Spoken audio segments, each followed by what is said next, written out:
अस्सलामुअलैकुम वरहमतुल्लाहि वबरकातुहू। औज़ु बिल्लाहि मिनश्शैतानिर्रजीम। बिस्मिल्लाहिर्रहमानिर्रहीम। रब्बि इश्रह ली सदरी व यस्सिर ली अमरी वहलुल उक़दतम मिन लिसानी यफ़क़हू क़ौली। दोस्तों, आज के लेक्चर में हम 1.2 एक्सरसाइज शुरू करने जा रहे हैं। ठीक है, क्वेश्चन नंबर 1 है कि right transpose of the following matrices. Transpose आप समझ ले कि ट्रांसपोज किसे कहते हैं। ट्रांसपोज बेसिकली अगर आप किसी मैट्रिक्स का लेते हैं तो हम रो को कॉलम में जब चेंज करते हैं तो उसको ट्रांसपोज कहते हैं। मिसाल के तौर पर P का अगर हम ट्रांसपोज फाइंड करते हैं तो ये देखिए ये रो है। ठीक है, इस रो को अगर हम कॉलम वाइज लिखते हैं 1 2 ये रो है, मैं इसको कॉलम में चेंज करता हूँ 1 2, तो ये जो है तो इसका ट्रांसपोज हो गया। और 3 1 जो है ये दूसरा कॉलम है तो इसको मैं 3 और 1 मैंने लिख दिया, तो ये आपका ट्रांसपोज हो गया। P का हमने ट्रांसपोज ले लिया। इस तरह Q का जो अब अगर हम ट्रांसपोज फाइंड करते हैं तो Q इज़ इक्वल टू इस रो को LM को हम कॉलम में चेंज कर देते हैं। इस तरह इस रो को कॉलम में चेंज कर देते हैं तो ये आपका ट्रांसपोज हुआ। इस तरह R transpose is equal to, चूँकि ये एक ही एलिमेंट है तो ये इसको इसी तरह ही हम लिखेंगे।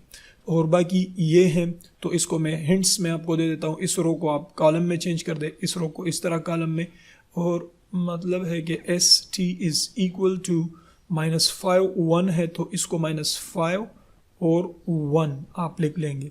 -2 और 1 है तो इसको -2 और 1। इस तरह 4 और 4 रो को हमने कॉलम में चेंज कर दिया तो इसको ट्रांसपोज कहते हैं। ये आपका जो है तो ये होम असाइनमेंट हो गया। क्वेश्चन नंबर 2 है कि which of the following matrices are transpose of each other. तो इसमें ये कौन सा जो है तो एक दूसरे का ट्रांसपोज है। अगर A का ये A is equal to A1 A2 B1 B2, B का अगर हम ट्रांसपोज ले ले तो चेक करते हैं कि B का अगर हम ट्रांसपोज ले ले तो A1 और ये B1 बन जाएगा। इस तरह A2 B2 A2 B2, तो ये देखिए ये और इससे बिल्कुल ये बना, तो A और B जो है तो एक दूसरे का ट्रांसपोज है। A and B are transpose of each other. इस तरह अगर C का या D का, अब D का हम ट्रांसपोज ले लेते हैं, D इज इक्वल टू रो को कॉलम में चेंज करते हैं -3 4 1 2 -1 और ये 7, तो ये भी जो है तो बिल्कुल एग्जैक्टली इसके इक्वल हो गया। तो इसका मतलब ये है C and D are transpose of each other, A and B are transpose of each other, and इसी तरह C and D are transpose of each other. Question number 3 है कि which of the following matrices are symmetric. Symmetric matrix उसको कहते हैं कि मिसाल के तौर पर हमारे पास ये एक मैट्रिक्स है A, अगर हम इसका ट्रांसपोज लेते हैं और इससे दोबारा यही A मैट्रिक्स अगर आ जाए तो इसको हम सिमेट्रिक मैट्रिक्स कहते हैं। अभी हम पार्ट फर्स्ट देखते हैं। A का अगर हम ट्रांसपोज ले लें तो 5 7 को हम ये 5 हुआ और ये आपका -7 -1 और ये आपका 5 हुआ। ट्रांसपोज हमने इसका ले लिया है तो हम देखते हैं ये 5 है, ये भी 5 है, -7 और यहाँ पर -1 है, तो ये A के इक्वल नहीं आ रहा है, तो लिहाजा ये सिमेट्रिक मैट्रिक्स नहीं है। अच्छा, अब B का हम ट्रांसपोज लेते हैं। B का अगर हम ट्रांसपोज ले लें -1 और ये 2, इस तरह 2 3 है तो ये है 2 और 3। अब हम देखते हैं कि ये B के बराबर है कि नहीं, -1 2 2 2 और ये 3, तो ये इससे B दोबारा आ गया है। तो इसका मतलब ये हुआ कि ये जो है तो सिमेट्रिक मैट्रिक्स है।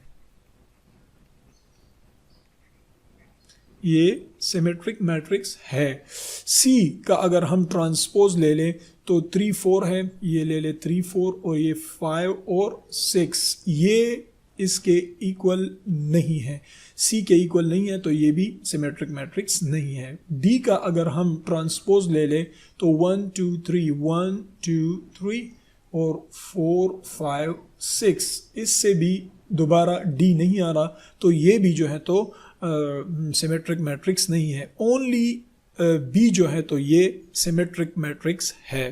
क्वेश्चन नंबर 4 है which of the following matrices are skew symmetrics. Skew symmetric matrix वो होता है कि अगर आप किसी मैट्रिक्स का ट्रांसपोज लेते हैं और वो -a के इक्वल आ जाए तो उसको जो है तो स्क्यू सिमेट्रिक मैट्रिक्स कहते हैं।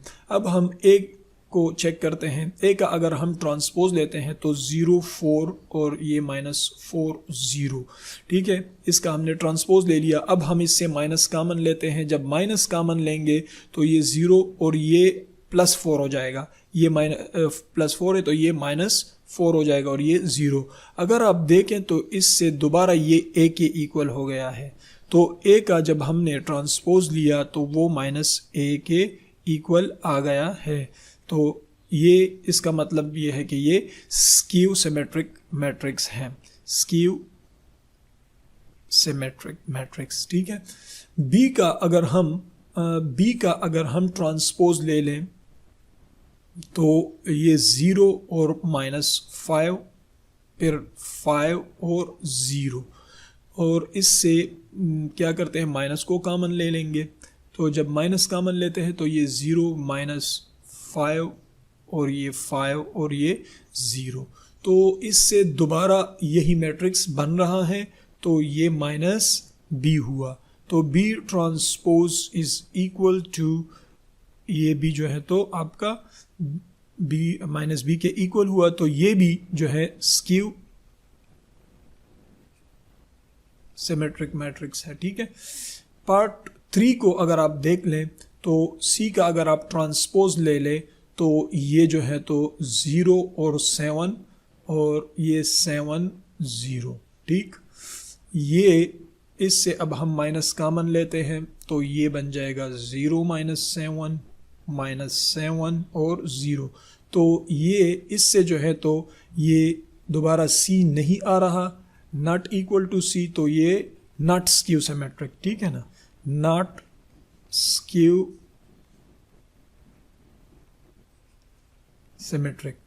और अगर हम D का ट्रांसपोज ले लें तो ये आप लोगों ने बताना है 0 3 और 2 हुआ, फिर -3 0 1 हुआ, और फिर -2 -1 और ये 0 हुआ, ठीक है। इसका हमने ट्रांसपोज ले लिया। अब हम क्या करते हैं, इससे माइनस को कॉमन ले लेते हैं, तो ये बन जाएगा 0 3 2 -3 0 1 -2 -1 और ये 0, तो अगर आप देख ले तो ये दोबारा जो है तो इसके equal D transpose is equal to D, और ये जो था तो लाइन था, ठीक है। तो ये भी आपका स्क्यू सिमेट्रिक मैट्रिक्स हुआ, स्क्यू सिमेट्रिक मैट्रिक्स। उम्मीद करता हूँ कि आपको ये लेक्चर समझ में आ चुका होगा। अगर आप लोगों का कोई क्वेश्चन हो तो आप प्लीज़ कमेंट सेक्शन में मुझसे ज़रूर पूछें। अभी तक के लिए अल्लाह हाफिज़, इंशाल्लाह मिलते हैं नेक्स्ट लेक्चर में।